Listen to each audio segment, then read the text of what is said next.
Hi guys, ये मेरा पहले वीडियो है।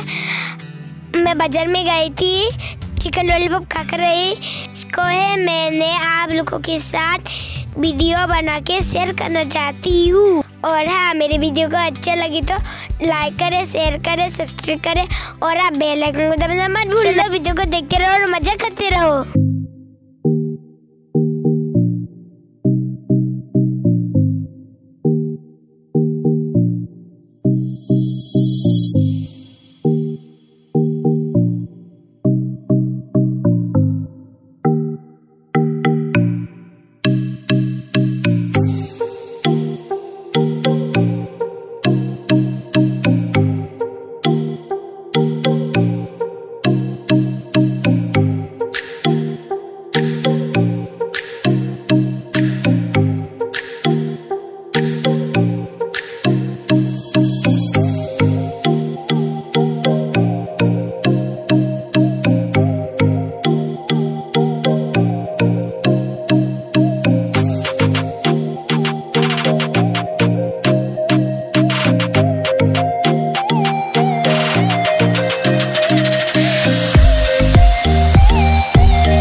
वीडियो आप लोगों को अच्छी लगी तो लाइक करें, शेयर करें, सब्सक्राइब करें